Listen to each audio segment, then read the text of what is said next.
Welcome to Tej civils. मेरा नाम है दिनेश टेकवानी और आज हम हमारी एथिक्स की जो न्यू टॉपिक्स की लेक्चर सीरीज चल रही है उसके अंतिम लेक्चर यानी कि इंस्ट्रूमेंटल रैशनैलिटी विसेस वैल्यू रैशनैलिटी यानी उपकरण परक बौद्धिकता बनाम मूल्य परक बौद्धिकता की बात करने वाले हैं। इससे पहले हम 4 टॉपिक कर चुके हैं। एआई विसेस कंसाइंस वाला सेकेंड टॉपिक हमने किया था अपना कर्मवाद वाला। थर्ड टॉपिक जो हमने किया था वो लास्ट टॉपिक किया था इम्पार्शलिटी वाला। और एक टॉपिक में भी भूल रहा हूं, रोहित शर्मा जैसा मुझे मेरा कोई हाल हो रहा है। और एक हमने ये आज टॉपिक करने वाले हैं हम instrumental rationality versus value rationality. ठीक है, ये 5 टॉपिक हमारे सिलेबस के अंदर जो है वो नए ऐड हुए थे। इसके अलावा मैं आपको पहले ही इन्फॉर्म कर चुका हूं कि हम जो है वो फाउंडेशन बैच लाने वाले हैं जल्दी ही एथिक्स का। तो जो भी स्टूडेंट्स वो फाउंडेशन बैच लेना चाहते हैं वो सभी लोग जो है उसको ज्वाइन कर सकते हैं, जिसकी इंफॉर्मेशन आपको राकेश सर बाद में दे देंगे।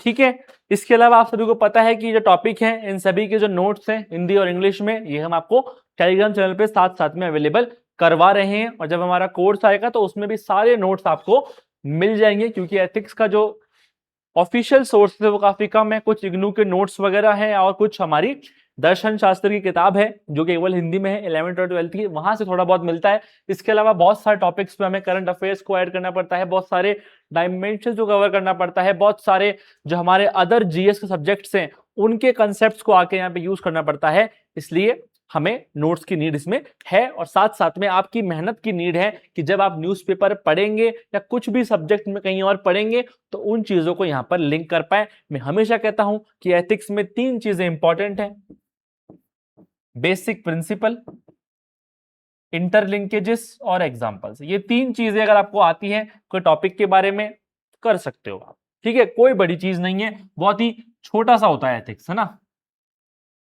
चलिए हम समझते हैं अब इस टॉपिक को instrumental rationality versus value rationality. पहले इन 2 टर्म्स पे जाएं उससे पहले ये समझ लें कि ये रैशनैलिटी तार्किकता क्या होती है यार, तर्क संगतता क्या होता है। भाई तार्किकता का मतलब क्या है, एक एग्जांपल से समझो। लेट्स से कि कोई एक व्यक्ति है वो एक अंधविश्वास में विश्वास करता है और सो ऑन सड़क पे जाकर पता नहीं क्या क्या कर रहा है। ठीक है, या फिर अपने किसी बच्चे को सही करने के लिए या फिर किसी भी बीमार व्यक्ति को सही करने के लिए बहुत सारे झाड़ फूक 50 चीजें कर रहा है।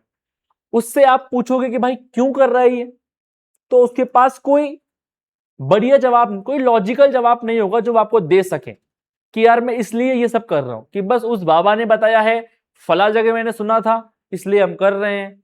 ठीक है, वहीं अगर मैं आपको बोलूं कि जब एक डॉक्टर के पास आप जाओ कि सर इस मरीज को ये दिक्कत है, तो आप कौन सी दवाई दोगे और क्यों दोगे, वो पूरा आपको लॉजिकली एक्सप्लेन कर देगा कि भाई देखो इसको ये सिम्टम्स हैं, इसको कोविड है या इसको फला फला बीमारी है, इस बीमारी को दूर करने के लिए हमने रिसर्च करी हुई है, ये जो पर्टिकुलर केमिकल है ये केमिकल जो है वो आपके बुखार को काम करेगा, पैरासीटामोल जो है वो बुखार कम करेगा, ये वाला जो केमिकल है वो ये काम करेगा। सारी चीजों का उसके पास एक लॉजिकल जवाब होगा।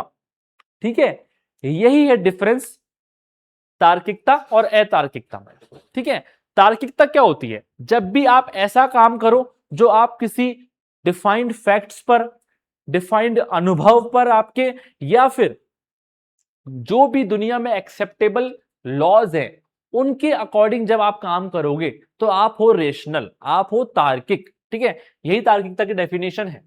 बौद्धिकता से तात्पर्य उन विचारों और व्यवहार से है जो तार्किक रूप से सुसंगत हैं, अनुभवजन्य ज्ञान के अनुरूप। अब ये टॉपिक जो हमारे सिलेबस में आया है ये कहां से उठ के आया है, हमें वो देखना बहुत जरूरी है। ये उठ के आया है सर मैक्स वेबर के सिद्धांत से। मैक्स वेबर ने तार्किकता और तार्किकता के ये 2 टाइप्स जो है ना वो एक्सप्लेन किए हुए हैं। तो इस पूरे टॉपिक में जब भी आप आंसर लिखोगे या समझोगे तो कहीं ना कहीं मैक्स वेबर का नाम जरूर डालना है आपको, जिससे कि आपका आंसर थोड़ा ऑथेंटिक हो जाए। और मैंने ये चीजें थोड़ा इग्नू के नोट्स से उठाई हैं जहां पर ये टॉपिक एक्सप्लेन किया हुआ है मैक्स वेबर की टॉपिक के अंदर। मतलब मैक्स वेबर एक थिंकर के रूप में ये टॉपिक्स जो है वो एक्सप्लेन किए हुए हैं इग्नू के नोट्स में, वहां से मैंने ये चीजें उठाई हैं जिससे कि हमारी जो चीजें हैं वो थोड़ी ऑथेंटिक रहे। ठीक है, तो ठीक है, ये हो गई हमारी डेफिनेशन। अब मैक्स वेबर ने क्या बोला है, तो मैक्स वेबर के अनुसार बौद्धिक व्यक्ति जो है वो ये सारी अलौकिक मान्यताएं कि ये होता है, स्वर्ग होता है, नरक होता है, ये चीजें वो चीजें, इन सबको छोड़कर सिर्फ और सिर्फ तर्क, विवेक और गणना कि क्या आपका कैलकुलेशन कहता है उस पर विश्वास करता है। एकदम साइंटिफिक आदमी होता है। और आपके संविधान के मौलिक कर्तव्यों में भी लिखा हुआ है कि आपको साइंटिफिक टेम्पर का विकास करना है। This is your linkage from polity, समझ रहे हो, ऐसे लिंकेज बिठाना है आपको।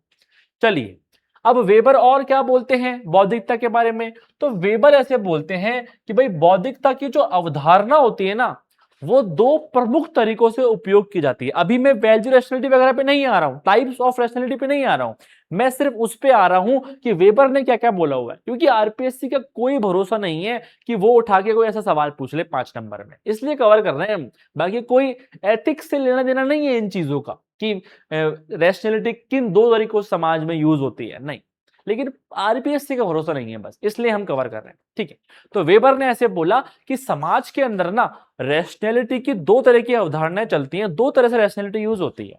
फर्स्ट, जो आप हम सभी लोग समझते हैं, समाज एक बौद्धिकरण प्रक्रिया के रूप में, कि तार्किकता से आपके समाज में चेंजेस आ गए। फॉर एग्जाम्पल, यूरोप में हुआ मध्यकाल के अंदर रेनेसा, यानी मध्यकाल से जब वो आधुनिक काल में आए तो हुआ पुनर्जागरण। पुनर्जागरण में क्या हुआ, आपने वर्ल्ड हिस्ट्री में पढ़ा होगा कि जो प्राचीन पोप का शासन था या फिर जो चर्च का शासन था, जो अंधविश्वास था, वो सब खत्म हुई। लोगों में साइंटिफिक टेम्पर का विकास हुआ, अलग अलग नए नए आविष्कार हुए और तार्किक एक समाज बना हमारा, समाज में एक चेंज आया। सेम भारत में जैसे पहले हुआ भक्ति आंदोलन के अंदर, फिर बाद में 19th सेंचुरी के अंदर जब सामाजिक धार्मिक सुधार आंदोलन हुए तो सती प्रथा जैसी चीजें खत्म हुई, बाल विवाह धीरे धीरे खत्म हुआ। ठीक है, जैसे हमारा समाज विकसित हुआ, ठीक है, यानी समाज चेंज हुआ, उसमें तार्किकता आई, तो नॉर्मल चीज है कि तार्किकता समाज को चेंज कर रहा है। एग्जाम्पल भी पता है, यूरोप में पुनर्जागरण और भारत में 19th सेंचुरी के सामाजिक धार्मिक सुधार आंदोलन। ठीक है, सेकेंड चीज मोर इंटरेस्टिंग, सुनने में बहुत मजा आएगा, वो है कार्य प्रणालीगत उपकरण के रूप में बौद्धिकता, rationality as a methodological tool. इसका मतलब क्या होता है, ये आपने अपनी लाइफ में बहुत फील किया होगा। क्या होता है कि जब हम कोई काम पहले से करते आ रहे हैं या फिर हम कोई काम करते हैं और हमसे कोई पूछता है कि भाई क्यों कर रहे हो ये काम, तो हमारे अंदर ना एक टेंडेंसी होती है कि हम उसको बस किसी भी तरीके से साइंटिफिकली प्रूव कर दें। जैसे कोविड-19 के टाइम पे हमारे प्रधानमंत्री जी ने बोला कि भैया बजाओ थाली और ताली, बजाई हमने। उस समय लोगों ने ऐसे ऐसे लॉजिक दिए उसके पीछे कि जब हम सब लोग एक साथ थाली बजाएंगे तो कंपन क्रिएट होगा, और जब वो कंपन की तरंगे जाएंगी तो कोरोना के जो कीटाणु हमारे समाज में फैले हुए हैं, जो हमारे पर्यावरण में फैले हुए हैं, वो सारे कीटाणु खत्म हो जाएंगे। अरे वाह यार, मतलब ये तो बहुत ही बढ़िया लगा सुनने में। ठीक है, यानी क्या करा आपने, आपने थाली ताली बजाने के एक अतार्किक यूज चीज को, फिर कोई भी काम तार्किक हो या अतार्किक हो, दैट डजंट मैटर, उसको आपने एक तार्किक एंगल दे दिया। आपने रैशनैलिटी को एज ए टूल यूज कर लिया कोई भी चीज को एक्सप्लेन करने में। ठीक है ना, इसको बोलते हैं हम मेथोडोलॉजिकल टूल रैशनैलिटी का। बहुत चीजें आप करते हो ये अपनी लाइफ में, कि मान लो आप कोई चीज मानते हो कि यार मैं ट्यूसडे को नॉनवेज नहीं खाता, तो कुछ भी आप उसका बना दोगे। या फिर मैं ये काम नहीं करता रात में, तो आप कुछ भी साइंटिफिक रीजन बना दोगे उसका, कि नहीं यार ऐसा कहते हैं कि रात में दही नहीं खानी चाहिए 6 बजे के बाद, जहर हो जाती है वो, ऐसे वैसे कुछ भी साइंटिफिक कारण आप उसमें बना दोगे। ठीक है, इसको बोलते हैं कार्य प्रणालीगत उपकरण के रूप में रैशनैलिटी। मतलब जो काम आप करते आ रहे हो या फिर कोई काम आप कर रहे हो, उसके पीछे आप जबरदस्ती के रैशनैलिटी घुसाने लग जाओ, या फिर जबरदस्ती नहीं भी, अगर रियल भी है but as a methodological tool, यानी जो काम कर रहे हो उसको सही प्रूव करने के लिए आप रैशनैलिटी को यूज कर रहे हो। इसको बोलते हैं कार्य प्रणालीगत उपकरण के रूप में बोलते हैं। दो चीजें, फर्स्ट तो बहुत नॉर्मल है कि समाज चेंज हो रहा है पूरा रैशनैलिटी से, और सेकंड जो आप काम कर रहे हो उसके पीछे आप रीजन जो है वो रैशनैलिटी के बता रहे हो। ठीक है, अब इंपॉर्टेंट चीज कि इस रैशनैलिटी का, इस तार्किकता का हमारे प्रशासन में क्या उपयोग है। अभी भी मैं टॉपिक पे नहीं आया हूं, वैल्यू रैशनैलिटी पे और डिफरेंस पे नहीं आया हूं, अभी मैं एज ए टर्म रैशनैलिटी को एनालाइज कर रहा हूं। ठीक है, अगर आप मुझे बताओ प्रशासन के अंदर अगर हम आर्बिट्ररी रूप से काम ना करके लॉस, फैक्ट्स, इन सब के ऊपर काम करें तो कैसे हमारा प्रशासन अच्छा हो सकता है। आप आराम से पॉइंट जनरेट कर सकते हो। कैसे भाई? आपके प्रशासन में दक्षता आएगी, आर्थिकता आएगी। अगर आप एक साइंटिफिक वे में काम करोगे तो भैया ऑफकोर्स सी बात है कि आपके प्रशासन में एफिशिएंसी आएगी, क्योंकि वो प्रूवन मेथड है। ठीक है, आपका समय, धन और श्रम की बर्बादी फालतू बचेगी। आज हमारे देश में अगर जनगणना हो रही है तो वो ऐप के माध्यम से हम कर रहे हैं। एक पर्टिकुलर तरीका है जो हमने इजाद कर लिया, जिससे कि फालतू टाइम वेस्ट नहीं हो हमारा। ठीक है, हम सेल्फ एनुमरेशन लेके आ गए। तो ये सारी चीजें क्या है? अभी हम चाहते तो कैसे भी आर्बिट्ररी रूप से भी गिन सकते थे ना, वो नहीं करा हमने, एक सिस्टमेटिक रूप से काम किया। वस्तुनिष्ठता और निष्पक्षता आएगी। क्यों? क्योंकि रैशनैलिटी में आप बोल रहे हो कि आप लॉस को फॉलो करोगे। जहां आप लॉ फॉलो करोगे तो वस्तुनिष्ठता आएगी, आपके लिए सब लोग एक समान होंगे। ठीक है, कोई भी एग्जांपल डाल देना इसमें। कोई भी पूर्वानुमति नहीं होगी, कोई भी प्रियोरिटाइज नहीं होगा, कंटिन्यूटी होगी। भाई आज मान के चलिए कि सब आदमी अपने हिसाब से काम करने लग जाएं, तो पर्टिकुलर किसी पोस्ट पे ए नाम का व्यक्ति है, वो अपने हिसाब से काम कर रहा है, कोई लॉज रूल्स रैशनैलिटी फॉलो नहीं कर रहा। कल को ट्रांसफर हो गया, बी आ जाएगा, वो अपने अकॉर्डिंग काम करेगा, तो कैसे काम चलेगा? प्रशासन में कोई कंटिन्यूटी आएगी नहीं। लेकिन अगर आप रैशनैलिटी से काम करोगे, आप सेट ऑफ रूल्स पे काम करोगे, तो क्या होगा? एक पूर्वानुमेयता, एक निरंतरता आएगी। आपके शासन में पारदर्शिता होगी और उत्तरदायित्व होगा कि भैया आप लॉज रूल्स होगे तभी तो किसी का उत्तरदायित्व तय कर पाओगे ना आप, तभी तो प्रशासन के अंदर ट्रांसपेरेंसी आएगी। वैज्ञानिक निर्णय है ही। ठीक है, भ्रष्टाचार में कम, मतलब ये पॉइंट्स जनरेट करने आने चाहिए आपको और एग्जांपल्स आने चाहिए। गुणवत्ता में सुधार, सेम सिमिलर से पॉइंट हम बहुत जगह जनरेट कर चुके हैं। ठीक है, लोकतांत्रिक शासन को सुदृढ़ करेगा, बहुत सारे पॉइंट्स आप ऐसे जनरेट कर सकते हैं, क्योंकि आपको पता है मतलब क्या है, लॉज रूल्स फॉलो करना। ऑब्जेक्टिविटी के सारे पॉइंट्स आ गए, निष्पक्षता के मोस्ट ऑफ पॉइंट्स आ गए, आराम से जनरेट कर लो पॉइंट्स, कुछ भी नहीं है इसमें। ठीक है, सेम बात इंग्लिश में दी हुई है। ठीक है, अब हम ये समझते हैं, एक और एंगल हमें पढ़ लेना चाहिए कि जो हमारे मैक्स वेबर है ना, इन्होंने रैशनैलिटी के बारे में क्या बोला वो हमने पढ़ लिया। अब इन्होंने पर्टिकुलरली रैशनैलिटी इन ब्यूरोक्रेसी के बारे में भी कुछ कहा हुआ है, जो कि इग्नू के नोट्स में दिया हुआ है, तो वो भी हमको समझ के चलना है। क्या पता सवाल वो ऐसे ही पूछ ले कि मैक्स वेबर ने नौकरशाही में तार्किकता को कैसे एक्सप्लेन किया, इस तरह का कुछ भी सवाल आ जाए तो। ठीक है, तो लेके चलते हैं। नौकरशाही के बारे में मैक्स वेबर ऐसे बोलते हैं कि जो हमारी आधुनिक नौकरशाही है, ये आधुनिक नौकरशाही जो है वो औपचारिक बौद्धिकता, यानी वो एक टर्म साथ में यूज करते हैं, औपचारिक, फॉर्मल रैशनैलिटी की एक सामाजिक अभिव्यक्ति है। ठीक है, यानी समाज के अंदर औपचारिक तार्किकता को शो करने वाला कौन है? आपका ब्यूरोक्रेट है। अब ये औपचारिक नैतिकता, औपचारिक तार्किकता क्या है? औपचारिक तार्किकता का मतलब है, फॉर्मल रैशनैलिटी का मतलब है कि विश्वास और भावना पे नहीं, बल्कि नियम और प्रक्रिया के हिसाब से काम होना चाहिए। ठीक है, सिंपल रैशनैलिटी में तर्क भी आ जाएंगे, आपके आपके अनुभव भी आ जाएंगे, आपके नियम भी आ जाएंगे, आपके कानून भी आ जाएंगे, प्रक्रिया भी आ जाएगी। लेकिन फॉर्मल रैशनैलिटी में आपके केवल नियम, कानून और प्रक्रियाएं आएंगी।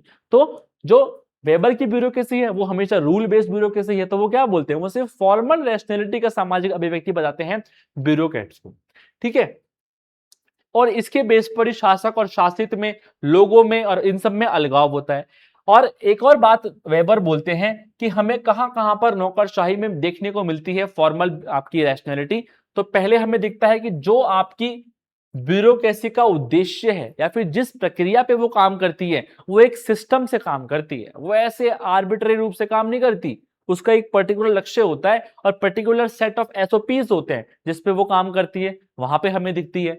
फिर जब हम अधिकार और दायित्व देते हैं ब्यूरोक्रेट्स को, वहां पर भी एक पर्टिकुलर सेट रहता है, पूरी हायरार्की होती है कि भाई कोई सिस्टम में अगर सेक्रेटरी है तो उसका काम ये होगा, कलेक्टर है तो उसका काम ये होगा, एसडीएम है तो काम ये होगा, अगर एलडीसी है तो काम ये होगा, अकाउंटेंट है तो काम ये होगा। यानी सारे काम जो है एक पर्टिकुलरली डिफाइन किए हुए हैं, सबके अधिकार, सबके उत्तरदायित्व डिफाइंड है सिस्टम में। यहां पर आपको फॉर्मल रैशनैलिटी देखने को मिलती है। फिर जब हम भर्ती करते हैं, पदोन्नति करते हैं या फिर सेवानिवृत्ति करते हैं, वहां पर भी सबके लिए सेम रूल्स हैं। ऐसे नहीं कि किसी व्यक्ति को तो हम 65 की एज में रिटायर कर रहे हैं, किसको 58 में कर रहे हैं, नहीं, एक यूनिफॉर्म लाइन है 60 ईयर्स की। सेम भर्ती के लिए भी सेम प्रक्रिया है और प्रमोशन के लिए भी सेम प्रक्रिया है, यानी एक रैशनैलिटी पे काम होता है। ठीक है, नौकरशाही में कुछ कोट्स भी आप देख सकते हो, जैसे वही वाला कि बौद्धिकता जो है वो आधुनिक नौकरशाही की नींव है। और एक कोट अमर्त्य सेन का है कि बौद्धिकता का अर्थ केवल स्वार्थ को अधिकतम करना नहीं है, बल्कि मूल्यों, और उद्देश्यों का तर्क संगत विश्लेषण है। ये कोड जो है ना, अभी जब हम आगे वैल्यू रैशनैलिटी पढ़ेंगे तो समझ में आएगा, वहां पर हम इसको यूज भी करेंगे। थोड़ी देर के लिए अपने दिमाग के सवाल शांत रखना कि इस कोड का क्या मतलब है सर, कि बौद्धिकता का अर्थ स्वार्थ अधिकतम करना नहीं है, अभी देखेंगे। ठीक है, चलिए अब इसके बाद हमारा मेन लेक्चर स्टार्ट होता है। यहां तक तो क्या सारा बेसिक्स है, सवाल आएगा नहीं आएगा पता नहीं, ठीक है, पर हमने सेफर साइड पढ़ लिया कि क्या पता कुछ पूछ ले। अब जहां से सवाल आने की सबसे ज्यादा संभावना है, जो कि topic as it easily mentioned है, what is value rationality versus instrumental rationality, आपकी मूल्यपरक बौद्धिकता और जो आपकी संस्थागत बौद्धिकता है वो क्या है। तो मैक्स वेबर ने ही इसको एक्सप्लेन किया हुआ है कुछ अलग टर्म्स में। मैक्स वेबर दो तरह की बौद्धिकता बताते हैं। पहली आपकी उपकरण परक बौद्धिकता, आपकी इंस्ट्रूमेंटल रैशनैलिटी, इसको वो ये वर्ड के रूप में लिखते हैं, ये वर्ड आप खुद प्रोनाउंस कर लेना, जिसको हम लक्ष्य उन्मुख या फिर साधन साध्य आधारित बौद्धिकता भी कहते हैं। अब ये इंस्ट्रूमेंटल रैशनैलिटी का मतलब क्या है? इसका मतलब ये है कि मान के चलिए आपको कोई काम करना है, ठीक है, तो वो काम करने का सबसे बेस्ट, सबसे एफिशिएंट तरीका और सबसे बेस्ट और सबसे एफिशिएंट रिजल्ट क्या हो सकता है, अगर आप इस चीज को लेके आगे बढ़ रहे हो तो वो है आपकी इंस्ट्रूमेंटल रैशनैलिटी। इस काम को करते हुए जब आप ये काम करो कि मुझे तो बेस्ट रिजल्ट चाहिए, मुझे बेस्ट एफिशिएंट तरीका चाहिए, ये काम करते हुए आप एथिकल एंगल्स को, आप वैल्यू एंगल्स को पूरी तरीके से इग्नोर करते हो। एग्जाम्पल से ज्यादा समझ में आएगा। लेट्स से मैंने आपको जिम्मेदारी दी है कि आपको राजस्थान के अंदर औद्योगिकरण को बढ़ावा देना है, मुझे भैया इंडस्ट्रियलाइजेशन को बढ़ावा देना है। फर्स्ट तरीका भाई, बेस्ट रिजल्ट किसमें मिलेगा, मैक्सिमम इंडस्ट्रियलाइजेशन कब होगा, मेरे को चाहिए बड़ी बड़ी इंडस्ट्रीज, मुझे चाहिए बड़े बड़े इंडस्ट्रियलिस्ट, ठीक है, हाँ सर, इससे बढ़िया आपका इंडस्ट्रियलाइजेशन हो जाएगा। लेकिन जब बड़ी बड़ी इंडस्ट्रीज लगती हैं तो दोस्तों छोटी छोटी एमएसएमई से काम बंद हो जाता है, तो पर्यावरण को नुकसान पहुंचता है। पर ये सारे पॉइंट्स नहीं सोचने हैं मुझे। अगर मैं इंस्ट्रूमेंटल रैशनैलिटी की बात कर रहा हूं तो मेरा रिजल्ट ही मेरा टारगेट है, उसके क्या साइड इफेक्ट्स हो रहे हैं, क्या मानव प्रभाव हो रहा है, नहीं, मेरे को 12-12 घंटे काम करवाना है, मजदूरों से तो करवाना है, उनके लेबर राइट्स मेरे लिए कोई इंपॉर्टेंस के नहीं। मेरे लिए जो वो लेबर है वो एक साधन है, वो मीन्स है मेरा गोल एंड अचीव करने के लिए। समझ में आया? यानी कोई मानवीय मूल्य मेरे लिए नहीं है, कोई पर्यावरणीय मूल्य मेरे लिए नहीं है, मुझे तो बेस्ट तरीका चाहिए जिससे एफिशिएंटली ये काम हो जाए, दैट इज इंस्ट्रूमेंटल रैशनैलिटी।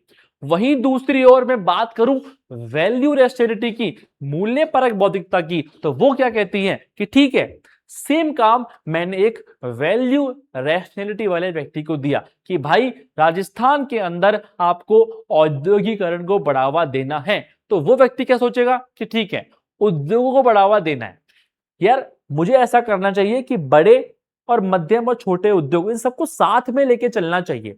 बड़े उद्योग भी थोड़े बहुत लगाऊंगा मैं, ठीक है, लेकिन एमएसएमई को भी मैं इंपॉर्टेंस दूंगा। क्यों? क्योंकि एमएसएमई से लोगों को रोजगार मिलेगा यार, लोगों का खुद का डेवलपमेंट होगा यार, पर्यावरण प्रदूषण को भी मुझे कंट्रोल करके चलना है, ठीक है, मुझे लेबर लॉस को भी लेके चलना है कि नहीं, लेबर का भी वो नहीं होना चाहिए, ठीक है, यानी क्या है, वो टारगेट को भी लेके चल रहा है लेकिन वो सारे एथिकल पॉइंट ऑफ व्यूज को भी साथ में लेके चलता है, और उसके लिए ये एथिकल पॉइंट ऑफ व्यूज बहुत इंपॉर्टेंट है।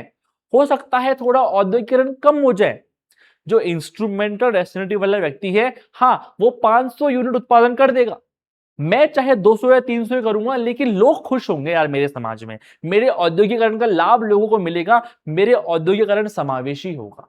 यह है आपका वैल्यू रैशनैलिटी, जो क्या बोलता है कि नैतिक, नीतिपरक और सौदेपरक मूल्य भी साथ साथ में चलने चाहिए। अंतिम परिणाम मेरे लिए बहुत इंपॉर्टेंट नहीं है, ठीक है, जो मुझे टारगेट दिया गया था वो टारगेट बहुत बढ़िया अचीव हो रहा है वो मेरे लिए इंपॉर्टेंट नहीं है, वो ठीक ठाक अचीव हो जाए लेकिन सभी लोगों का साथ हो उसमें, किसी के मानवीय मूल्य का उल्लंघन ना हो, तो क्या हो जाएगा, वैल्यू रैशनैलिटी। समझ में आ गया? अब मुझे पॉइंट्स जनरेट करने हैं। कोई मुझे बोले कि 5 पॉइंट में अंतर लिख दो, एग्जाम में कहानी तो नहीं लिखनी है, मुझे तो अंतर लिखने हैं, तो पॉइंट्स कैसे जनरेट होंगे। अब ये पॉइंट समझना आपके लिए बहुत इजी है अगर आप दोनों का बेसिक अंतर समझ गए तो। चलिए, इंस्ट्रूमेंटल रैशनैलिटी उपकरण परक बौद्धिकता का ध्यान कहां है? साधन और लक्ष्य में दक्षता, बेस्ट तरीका, एफिशिएंट तरीका, एफिशिएंट रिजल्ट। यहां पर इंपॉर्टेंट क्या है? एथिक्स, विश्वास, मूल्य। यहां पर क्वेश्चन क्या पूछते हो आप? What is the best way to do it? सबसे बढ़िया तरीका क्या है? यहां पर आप पूछते हो सही क्या है भाई, व्हाट इज राइट, सही तरीका क्या है करने का, सही क्या है, इस दुनिया के लिए क्या अच्छा होगा। यहां पर आपका जो बेसिस है वो लॉजिक है, डेटा है, एल्गोरिदम है, गणना है। जबकि यहां पर क्या है? नैतिकता है, कर्तव्य है, आदर्श है। अब आप बोलोगे सर ये तो कुछ कुछ आपने फर्स्ट लेक्चर में पढ़ाया था, एआई वर्सेस कंसाइंस। हाँ दोस्तों, फ्रेमवर्क वही है। वो मैं हमेशा कहता हूं कि एथिक्स में फ्रेमवर्क जो है वो वही रहते हैं, सिर्फ as per question, as per topic आपके पॉइंट्स बदल जाते हैं। ये भी सिंपल वही बात है। इंस्ट्रूमेंटल रैशनैलिटी मतलब use of AI, value rationality मतलब कंसाइंस। ठीक है, वही चीज है लगभग। फिर कभी भी आपको पॉइंट्स जनरेट करने हैं किसी दो चीजों में अंतर बताते हुए, तो आप है ना एक ये फ्रेमवर्क ले सकते हो कि इस चीज के क्या नेगेटिव्स हैं और क्या पॉजिटिव्स हैं, और इसके क्या नेगेटिव्स हैं क्या पॉजिटिव्स हैं। जैसे अगर मैं इंस्ट्रूमेंटल रैशनैलिटी के रिस्क बताऊं, नेगेटिव पॉइंट बताऊं, तो ये नैतिक रूप से अंधा हो जाता है। क्या काम चल रहा है? आयरन केज सिद्धांत बहुत इंपॉर्टेंट है, इस पे नाम से सवाल आ सकता है। आयरन केज मतलब होता है कि आपके सिस्टम में एफिशिएंट तो है आपका सिस्टम, लेकिन ह्यूमैनिटी नहीं है, यानी दक्षता तो है लेकिन मानवीयता जीरो है। ठीक है, यहां पर क्या दिक्कत है? जब आप वैल्यू रैशनैलिटी की बात करो तो ऑफकोर्स सी बात है कि आपका सिस्टम इतना बढ़िया काम नहीं करेगा, आपके सिस्टम में विलंब होंगे, आपका सिस्टम बहुत ज्यादा आदर्शवादी हो पाएगा, काम ही नहीं कर पाओगे यार। बहुत ज्यादा पर्यावरण पर्यावरण सोचोगे तो कहां से उद्योग लगेंगे मेरे दोस्त? लेबर लॉस सोचोगे तो काम कैसे होगा? समझ रहे हो? प्रासंगिक नैतिक दृष्टिकोण कौन से आपके बेसिस हैं फिलोसॉफी के? तो यहां पर उपकरण परक बौद्धिकता की बातें कौन कौन करता है? परिणामवादी। ठीक है, टेक्नोलॉजिकल अप्रोच क्या बोलता है? मुझे अच्छा रिजल्ट चाहिए। सहायक उपागम जो कार्यों का उद्देश्य विशिष्ट परिणाम प्राप्त करने पे करता है। यहां पर कर्तव्यनिष्ठता आ जाएगी जो कि साधन पे ध्यान देता है। यहां पर निरपेक्षवाद आ जाएगा जो कि परिणाम चाहे जो भी हो आपका काम अच्छा होना चाहिए। सिंपल सेम सेम सी बातें हैं। हाँ, बहुत अच्छी चीज है कि आपको मनुष्य को किस रूप में लेता है। जो आपका उपकरण परक बौद्धिकता वाला है वो तो लेता है मनुष्य को साधन के रूप में, मींस ह्यूमन रिसोर्स डेवलपमेंट के रूप में, कि मेरे को ह्यूमन रिसोर्स डेवलपमेंट करके मेरा काम निकलवाना है, मुझे अर्थव्यवस्था को बढ़ावा देना है, बेस्ट रिजल्ट चाहिए मुझे। ह्यूमन के साथ क्या है? ह्यूमन तो एक वो है, रोबोट है मेरे लिए, एक साधन है जिसका मैं यूज करूंगा। लेकिन यहां पर वैल्यू रैशनैलिटी में मानवीय गरिमा, मानवता का विकास वो ही अंतिम लक्ष्य है। ठीक है, एग्जाम्पल के लिए जैसे मान के चलिए मैं आपको बोलता हूं कि आपको पीडीएस को बढ़िया बनाना है, तो आपने क्या डाल दिया उसमें? आधार बेस्ड ऑथेंटिकेशन डाल दिया कि लीकेज वगैरह ना हो। तो जो इंस्ट्रूमेंटल रैशनैलिटी है वो बोलती है कि आधार बेस्ड ऑथेंटिकेशन डाल दो, जिसका आधार मैच होएगा उसको ही राशन देना है और किसी को नहीं देना। लेकिन जो वैल्यू रैशनैलिटी वाला बोलता है क्या बोलता है कि हाँ ठीक है, आप आधार बेस्ड ऑथेंटिकेशन कर लो, लेकिन साथ में अगर किसी का बायोमेट्रिक मैच नहीं हो रहा तो भाई उसके लिए कुछ अरेंजमेंट और कर दो कि उसका हम सत्यापन करके उसको भी हम खाना पीना दे सके कि वो मर वर ना जाए। ये बोलता है आपका वैल्यू रैशनैलिटी। फिर कोई कोट देना हो तो ये वाला कोट एक बहुत बढ़िया कोट है। मैक्स वेबर क्या बोलते हैं? मैक्स वेबर ये बोलते हैं कि जितना ज्यादा आपका प्रशासन अमानवीय, मतलब जितना ह्यूमन का इंटरफेरेंस कम होगा प्रशासन में, आपका प्रशासन उतना बढ़िया काम करेगा। ठीक है, नौकरशाही जितनी उतनी अधिक परिपूर्ण होती जाती है जितना वो अमानवीय हो जाएगी। जितना ह्यूमन का इंटरफेरेंस कम तो करप्शन का चांसेस कम, तो उतना बढ़िया हो जाएगा। ठीक है, ये बात हो गई आपकी इंस्ट्रूमेंटल रैशनैलिटी की। अब वैल्यू रैशनैलिटी में वो वाला कोट आप समझ जाओगे। तर्क संगत का अर्थ केवल स्वार्थ को अधिकतम करना नहीं है। रैशनैलिटी का मतलब जो आपने टारगेट बोला वो टारगेट मिल जाए बस कैसे भी, वो नहीं है, बल्कि मूल्यों और उद्देश्यों का तर्क संगत विश्लेषण करना है। अब समझ में आई होगी आपको अमर्त्य सेन की बात की, अच्छा वो बात कर रहे हैं वैल्यू रैशनैलिटी की। ठीक है, निष्कर्ष में आप एक बैलेंस बना सकते हो कि तर्कसंगत प्रशासन को दक्षता और नैतिकता का संयोजन करना चाहिए, अन्यथा यह सार्वजनिक सेवन के साधन के रूप में अवैयक्तिक मशीन बन जाएगा। सिंपल सी बात है कि अगर तार्किकता जो है उसमें वैल्यू रैशनैलिटी होनी चाहिए, हम इसकी तरफ ज्यादा रहेंगे क्योंकि ये एथिक्स प्लस इकोनॉमी दोनों की बात कर रहा है। ठीक है, चलिए सेम बात इंग्लिश में लिखी हुई है। यही सबसे इंपॉर्टेंट डिस्कशन था इस पूरे टॉपिक का, है ना। बहुत ही छोटा टॉपिक है, बहुत ज्यादा कुछ इसमें ऐसा नहीं है कि आपको समझ में नहीं आएगा। ठीक है, आसानी से आप इसको कर सकते हो। बस इंपॉर्टेंट क्या है कि जो जो बातें जो है मैक्स वेबर ने कही हुई हैं वो हमें थोड़ी याद करनी ही पड़ेंगी एज इट इज। क्यों? क्योंकि यार एग्जाम में आरएएस वालों को भरोसा नहीं है कि वो वही चीज पूछ रहे हैं। दूसरी चीज रेलेवेंस ऑफ तार्किकता, सारे पॉइंट्स बहुत आराम से हो जाएंगे। सबसे इंपॉर्टेंट बात वैल्यू रैशनैलिटी इंस्ट्रूमेंटल रैशनैलिटी में क्या अंतर है। अगर मैं आपसे स्पेसिफिकली पूछ लूं इंस्ट्रूमेंटल रैशनैलिटी का क्या रोल है तो वो भी आप बता पाओ, वैल्यू का क्या रोल है वो भी बता पाओ, दोनों में डिफरेंस बता पाओ, एग्जांपल्स बता पाओ। More than enough for this topic. एक दो कोर्स याद कर लिए बहुत है।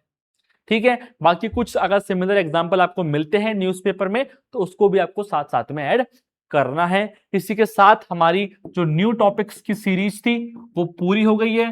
कंप्लीट नोट्स भी हम एक एंजॉय करके डाल देंगे जिससे कि आपको प्रिंट निकालने में सुविधा होगी इंग्लिश में और हिंदी में। ठीक है, आप कमेंट बॉक्स में बताइएगा कितनी हेल्पफुल रही है सीरीज और फाउंडेशन कोर्स आपको कितना जल्दी चाहिए। वैसे मेरा यही है कि प्रीलिम से पहले ही हम कर लें जिससे कि जो लोग अभी करना चाह रहे हैं मेंस उनको एक मौका मिल जाए। अभी भी प्रीलिम जो है वो अक्टूबर नवंबर से पहले नहीं हो रहा है। आप चाहें तो जून तक, जो बच्चे कॉन्फिडेंट हैं जून तक या 15 जुलाई तक अपने मेंस पे फोकस कर सकते हैं। आपके लिए 3 महीने इनफ होंगे प्रीलिम्स को क्वालिफाई करने के लिए। ठीक है, थैंक यू सो मच। अब हम किसी अन्य वीडियो में मिलेंगे कभी या फिर हम फाउंडेशन कोर्स में मिलेंगे।